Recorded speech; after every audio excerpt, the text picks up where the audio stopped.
often get the question, what is a good collaboration tool for an international team? Advertising agency, a consultancy, NGO, working in a team is the question. I have 4 things I think that can improve that. I will use the example from an organization that I know very well, Entrepreneurs Organization, EO, because I'm a member myself for 9 years, for the last 9 years. Where's the one? I found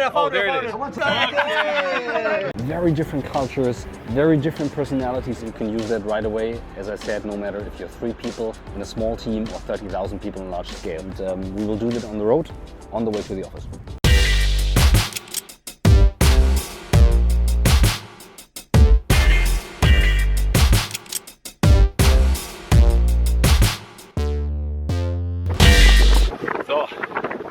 So let me quickly explain that organization to you, because it's important to understand in order to compare it with your organization. 12,000 members. These members are entrepreneurs and they are organized in chapters. We have a chapter here in Hamburg with like 120 something people. There are other chapters in like New York, Dallas, Tokyo, Mumbai, Zurich, Amsterdam. There are a lot of EO chapters out there. And in order to keep everyone together, there is a part of the organization that is called global staff. People who are full-time working for that organization. There are many cultures in there. There are many different opinions in there. How do you make everyone work together?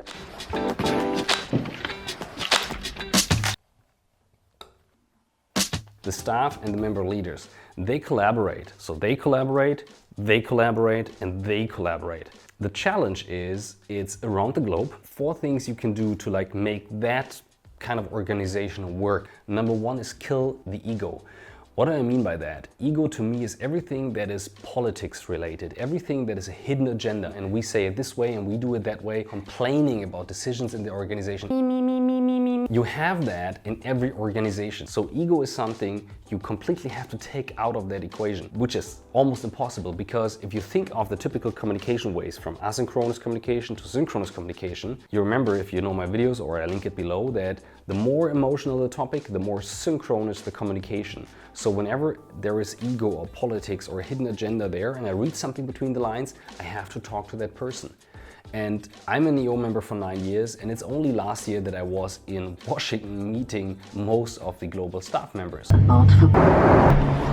So, hello. Hi. One more. Now I met some of the people. Now it's far easier to use a asynchronous communication way and tell them, this is how I say it, this is how I mean it, and don't get me wrong. What can I do in order to say it in a better way that the other person understands it in a better way? It's not about they don't understand me, it's about how do I say it in the right way. And there's a test from Sally Hogshead, how to fascinate. It's not called how to communicate, it's called how to fascinate. And what you do is you analyze what is your preferred way of communicating. And this tells you for your team what is your communication type. And this is very helpful to avoid misunderstandings. So the second thing is, it's not about the ideas people bring to the organization, it's about the execution. Casey Neistat, who I interviewed last week, and he said it's not about the ideas, it's about the process. Very similar in leading such an organization. There are so many ideas how you can improve stuff, and then people come up and say, I think we should do this event, we should increase the dues, or we shouldn't increase the dues. There's a lot of ideas, and usually related to stuff that people don't like, that they want to improve. And then comes the question, do you want to do that? It's about the execution. And this is what a global staff team, for example, is very helpful. Otherwise, you just ping pong ideas back and forth, and you won't move the organization anywhere. I would say the best tool for applying execution to an organization in that case is rhythm. And there's a great book from Vern Harnish. He's also an EO member. It's called The Rockefeller Habits, oldie but goodie. It's one of the books I would definitely put on my top 10 book list, because it explains how you apply rhythm to a company. And you can imagine this rhythm is like an engine. The more frequent the rhythm, the smoother the engine runs. So this is how you can see it. Very, very good thing. Now we come to the question, what is a great communication tool in such an organization?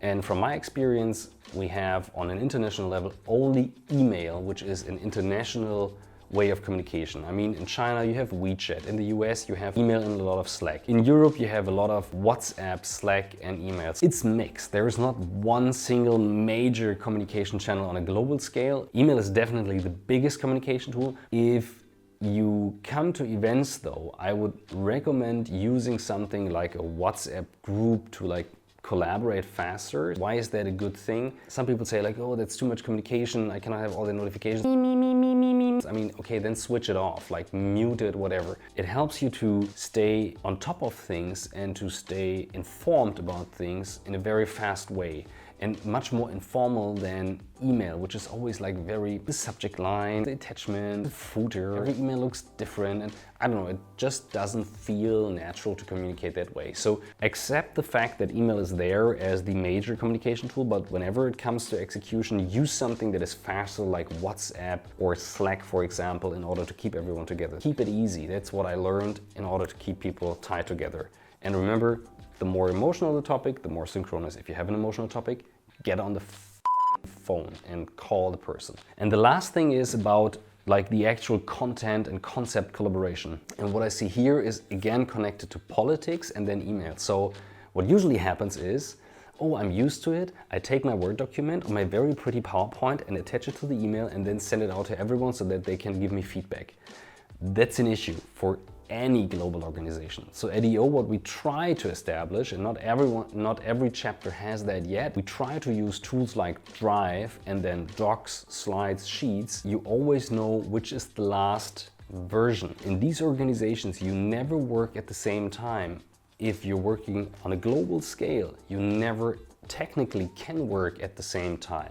So if you ask a person, is that the correct version, and he or she is asleep, and then answers you 6 hours later, this is a latency you cannot work with. Documents with real-time collaboration are so important.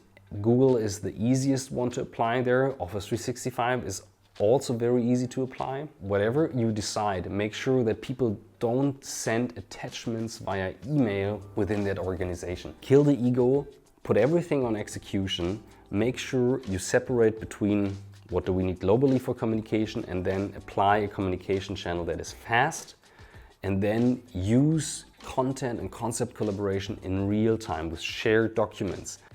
That's what I wanted to share. I hope that was helpful to you. Thanks for watching. I see you next week.